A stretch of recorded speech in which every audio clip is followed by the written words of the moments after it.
As always, 2 links down below in the description box to credit WWE for piecing this together.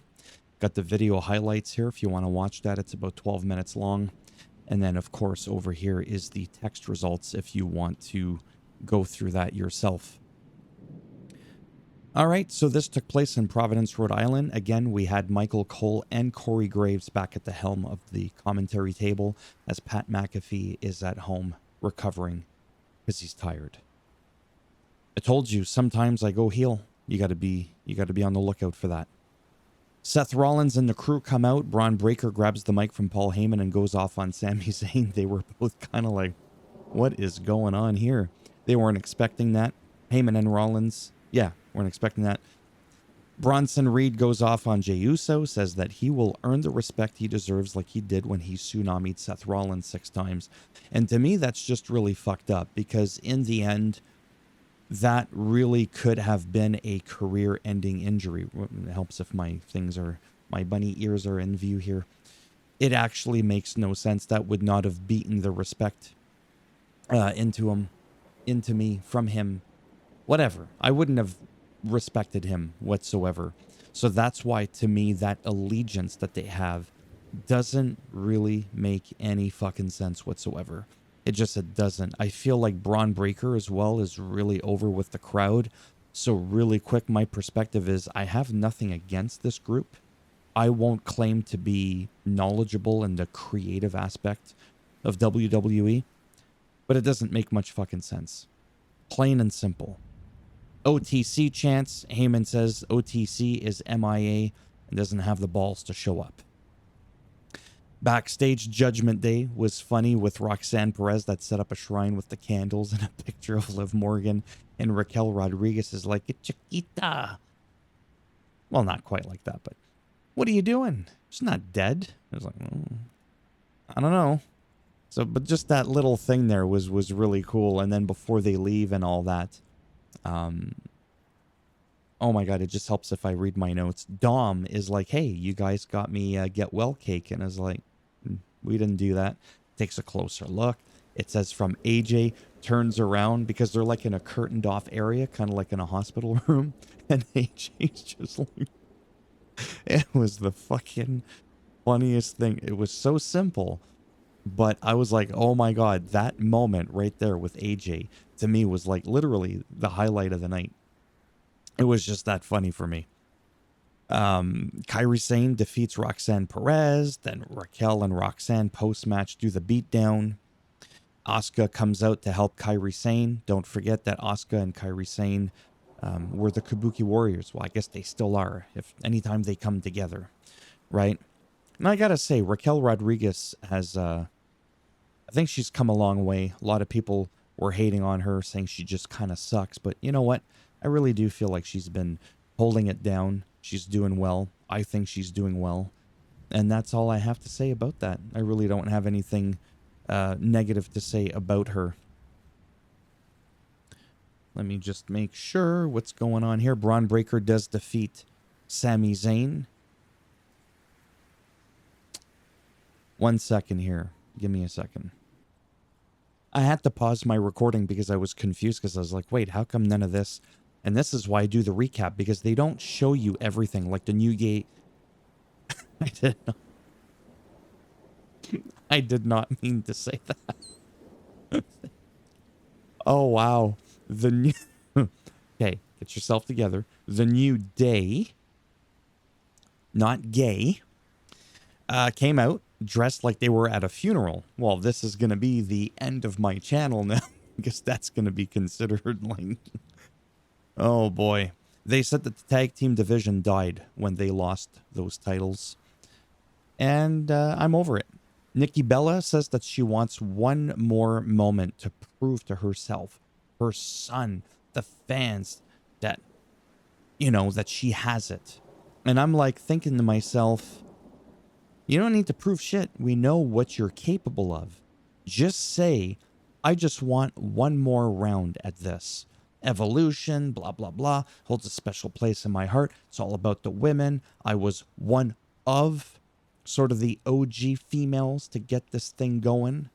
And I would love to be able to simply partake in this event. It's not like it happens all the time. That's it. There's not, you don't have to prove shit. Whatever. Karrion Kross smashes Sami Zayn in the ribs before his match, further adding to the rivalry. And that's where the fans were savage because they're yelling for like one more time as Breakker spears Sami Zayn's ribs inside out. And then, to no surprise, because of that, Braun Breakker defeats Sami Zayn. It was very, very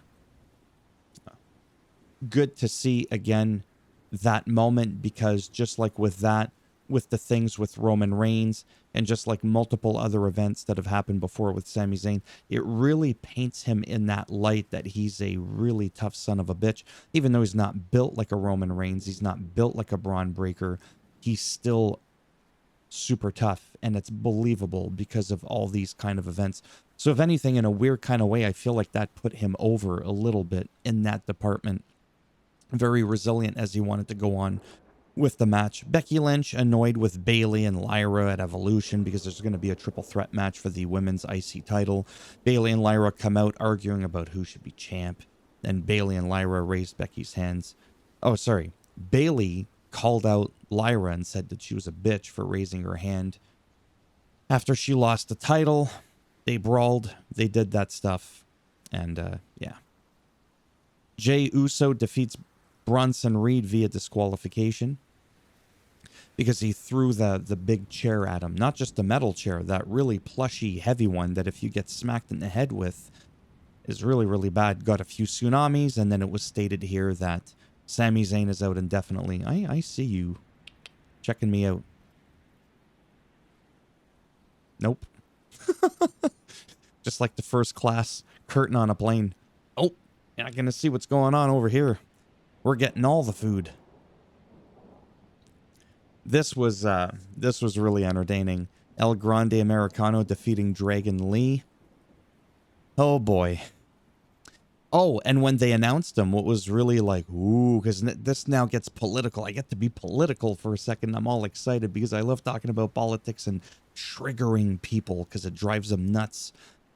El Grande Americano was hailed to come from the Gulf of America. Because, you know, the whole thing with Trump wanting to rename the Gulf of Mexico to the Gulf of America.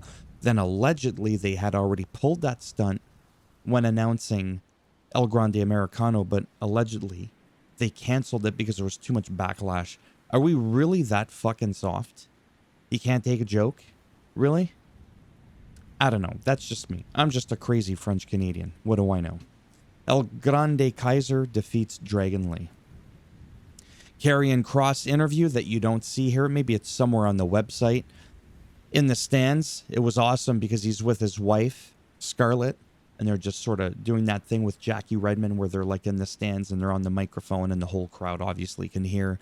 And you could hear the chants, "We want Kross," and he's all like, "Well, you want me? You got me. Just like I got you, Sami Zayn." And he just basically kept saying, "What did you expect was going to happen? I was going to go away after you defeated me in Saudi Arabia.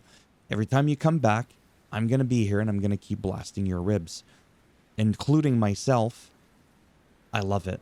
I need to constantly see him doing stuff, and it's just very great. It's very good. Gunther in-ring promo about Goldberg at Saturday night's main event, which happens in 4 days as of the making of this video, coming this Saturday. Goldberg came in his car, his Chevelle, whatever it is, almost speared the flip-flops off of Gunther, but he rolled out. So that was that. Basically, that segment lasted longer than the match probably will. I like saying that. It never gets old. Seth Rollins defeats Penta after a low blow. Post-match, LA Knight dropped Seth Rollins before the goons of, it helps if I remember them, Bronson Reed and Braun Breakker were about to try and take out Penta. But that didn't happen. And that's pretty much it. Ooh, 10 minutes. Okay, quick. We gotta go. Thumbs up if you liked the video. It does greatly help support the channel with the algorithm. Thumbs down if you didn't like it. Right? Bend it. I don't know why I keep looking down there. Bend it in half. Twist it. Right? Solo Sakoan spike. Right where the sun don't shine. But then while it's up there and on your back with like your thumb back there, right? what happens? You get 6, well, this is 5, but 6, or maybe the lucky 7. 7 tsunamis from Bronson Reed while the thing is up to hoo-hoo, okay? And don't ask. And if you want to subscribe to the channel, obviously that would be great, but if not, I don't blame you. Run while you can and never come back. Thanks for stopping by anyways. Take care, and maybe I'll see some of you in the next one. Bye for now.